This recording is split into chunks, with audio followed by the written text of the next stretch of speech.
Jay Gilbo 11. Taking a look at FanDuel defenses, cash, and GPPs for Week 9. Kicking things off here with the Minnesota Vikings.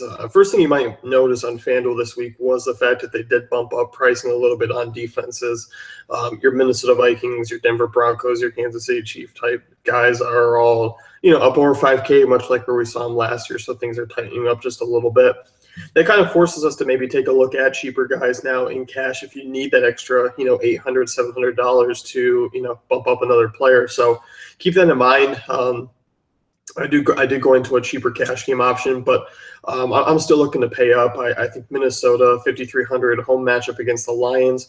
Lions have just a 17.75 team total. They haven't turned the ball over a ton this year. Stafford's been pretty solid in that department, but they are a really one-dimensional team. Minnesota matches up really well with the secondary.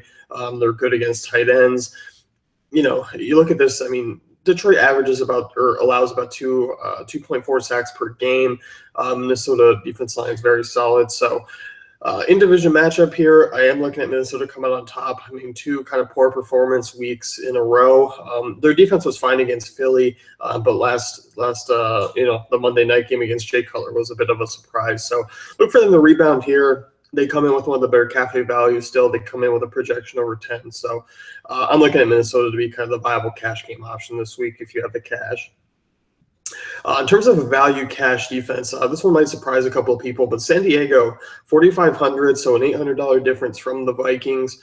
Home matchup against the Titans. Obviously, the Titans have been rolling well, but Marcus Mariota, I mean, teams like Indianapolis, like Cleveland, you're going to tend to play well. So looking at the Chargers here, I definitely don't mind them. I like their corners, even with the guys injured. Casey Hayward, one of the better graded PFF corners. Brandon Flowers has held his own as well. And also Joey Bosa just looks like an absolute monster in that defense. So the run game of Tennessee, which has been, very solid this year, it matches up well here. So I think you're looking at DeMarco Murray, who's coming in questionable this week. The receiving core is not that great. You look at the San Diego secondary, they should be able to hold guys like Rashard Matthews, Tajay Sharp, and not have any issues whatsoever. So Tennessee's, turn the ball over once per game, much like they did last year.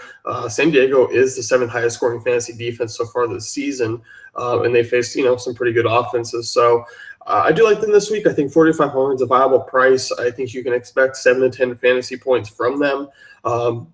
And of course, I think we're only really taking a look at them this week because the Vikings and other defenses are really so high. So GPP defenses, Carolina, who I can't quite trust. It just seems to be very boom or bust with them.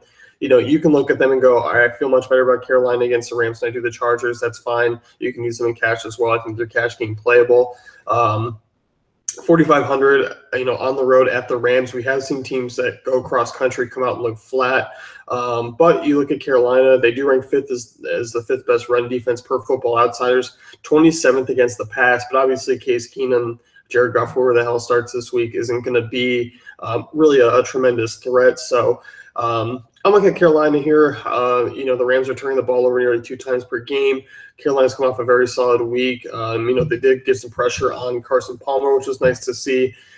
You basically have to worry about Kenny Britt, Tavon Austin, and Todd Gurley. And Todd Gurley, I don't really expect to be much of a factor this week against this defense. The front seven's still very solid. And I do expect them to kind of force some turnovers. So I'm looking at Carolina. Once again, I think they're borderline cash for me. Same with this next one, Kansas City, 5,100, home matchup against the Jags. Jags just with an 18.5 team total heading over to the week, turning the ball over nearly 2 times per game. Obviously with Blake Bortles under center, you can expect a couple of picks, to be honest. Kansas City, 7th ranked pass defense. They do struggle against the run, but obviously you're looking at this matchup and going, well, Jacksonville's run game really isn't that strong, and you can kind of feel for them using a lot of TJ Yeldon on the passing game, which Kansas City is very solid in that department. So you look over the last 3 weeks, Kansas City double-digit fantasy points against Oakland, New Orleans, and Indianapolis. That's pretty impressive. 3 teams you don't really expect to target a ton of defenses against outside of Indy.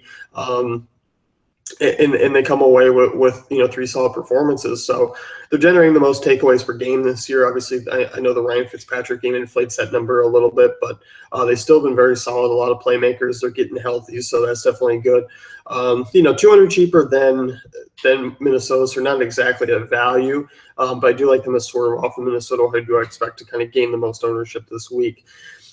This was it. Punt play of the week here for me. 4,200 Oakland Raiders home matchup against Denver on Sunday Night Football. I'm tossing in the narrative that they're going to come out and play pretty well. Obviously Denver's offense, Devontae Booker, CJ Anderson is out for the year.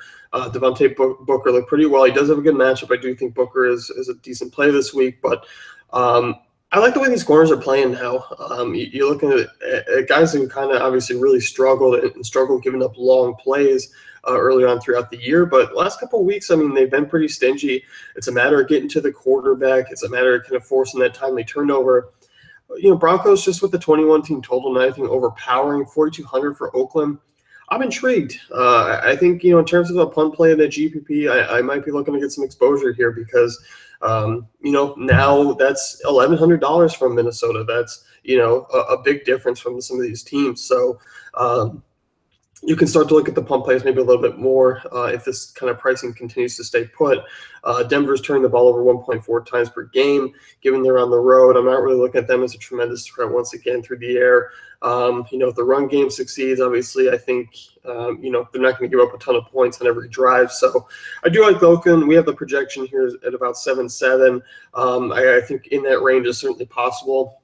I don't think they have 15, 20 point upside, but I do think the fact that they can get 7 to 12 and kind of at that price is what you're really looking at, because the price difference, being about $1,000, 1,200 from other teams, is going to give you kind of that significant edge to bump someone else up. Now we're talking, bumping up a Devontae Adams to, a T.Y. Hilton or some type of price tier like that, or a Booker to, a high price back.